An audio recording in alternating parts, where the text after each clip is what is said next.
ప్రార్థనగా లేచిన వాడు. హలో వస్తున్నాను నువ్వు వస్తున్నావా? లేచిన వాడు చిన్ని ప్రార్థన. రాత్రి దేవుడు మీతో మాట్లాడాడు. ఎవరిని అనుసరిస్తున్నావు, ఎవరిని వెంబడిస్తున్నావు, ఏ బోధన చేత ప్రక్షాళన చేయండి. ఆ బోధ నిజమైన బోధకుని క్రీస్తు వాక్యాన్ని విడిచిపెట్టి అంతరంగా సౌందర్యం కాకుండా బాగా సౌందర్యమే చాలా పూర్తి లోకంలో సరిపెట్టుకుంటూ బ్రతికేస్తున్నావేమో. ఈ రాత్రి దేవుడితో అంటున్నాడు, నీ అంతరంగంలో శుద్ధి కావాలి. అంతరంగంలో మార్పు కోరుతున్నాడు ఆయన. అంతరంగంలో హలో నీ అంకణంలో కడుగు.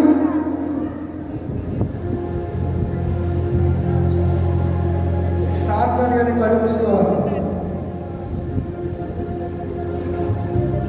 ఈ రాత్రి దేవుడి నీతో మాట్లాడి చాలా స్పష్టంగా యాజకులు చెప్పాడు ఆయన. తెల్ల బట్టలు వేసుకోమని చెప్పలేదైనా. తెల్ల బట్టలు ఎలా ఉండాలి, అందరికీ కూడా అలా ఉండాలి అన్నాడు. పాత్ర పైకి ఎంత శుభ్రంగా కనబడుతుందో లోపల కూడా అంతే శుభ్రంగా ఉండాలని చెప్పాడు ఆయన. ఎరుకో పట్టు రంగుగా కనబడుతుంది, కానీ మూటలన్నీ చెడిపోయాయి.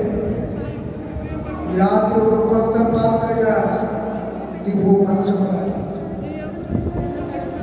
దేవుడు నిన్ను చూస్తున్నాడు, నిన్ను కోరుకుంటున్నాడు.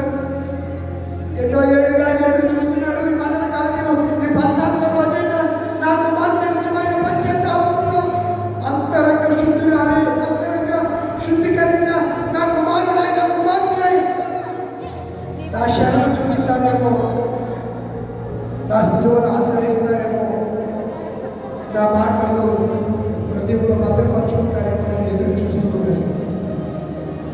ఎంతకాలం వేసి మాటలు విడిచిపెట్టాం. నా వల్ల కాకుండా నా అంతరంగా శుద్ధి చేయి అని ఒకసారి మంచి మనసాక్షితో ఒక తీర్మానం చేసుకున్నాను. ఈ గొప్పగాలయ్యా ఈ 14వ రోజు బాహ్య శుద్ధి అనే అంశం ద్వారా నాకు ఎన్నో విషయాలు ప్రశస్త రాత్రి ఈ రాత్రి వాక్యం విని మన హృదయంలో స్థిరమైన మనసు కలిగి శుద్ధి కలిగి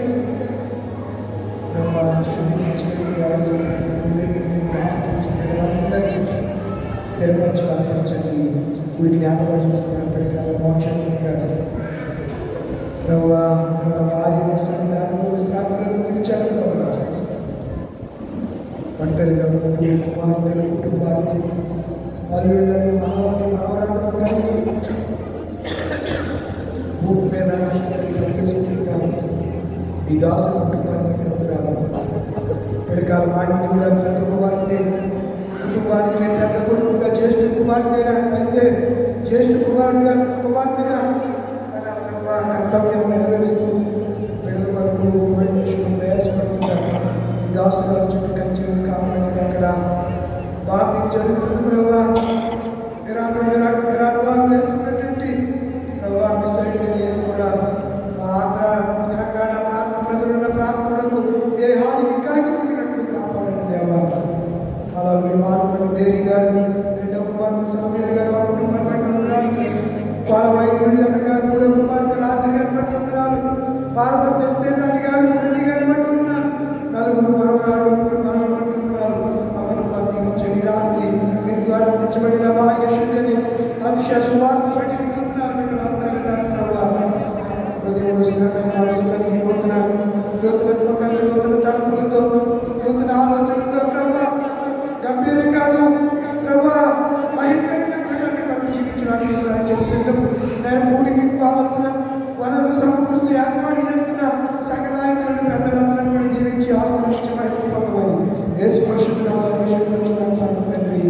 ఆమె పల్లవులు నా తండ్రి నా పక్షులు పక్షులుగాక నిరాశించుగాక ఉచిత పల్లవులు భూమి గాక అలా పనిచేసిన క్షమించిన ప్రకారం క్షమించు వంశాలుగా దృష్టి తప్పించు రాజపక్షి తండ్రి దేవుడి ప్రేమ శిలువదారి కరుణగల దేవుడు యేసు క్రీస్తు వారి యొక్క కృప పరిశుద్ధాత్మక నిత్య సహవాసం ఇప్పుడు ఎల్లప్పుడూ సదాకాలము కూడికి ఏర్పాటు చేసిన కుటుంబాలకు కూడి వచ్చిన మనందరికీ సమాధానం గాక ఆమేన్.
చాలా గట్టిగా గిల్లేసింది.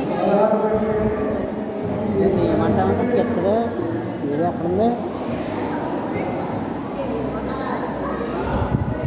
పిచ్చదాన్ని అన్న కట్టింది ఇంకా మనకి ఏం చేస్తాం మరి మన దాన్ని కట్టేస్తాం ఇక్కడ వచ్చినప్పుడు కట్టేస్తాం తాగింది అక్కడికి వెళ్తాను నేను కొట్టేద్దాం కొట్టేద్దాను ఇప్పుడు వెళ్ళి ప్రార్థన అదే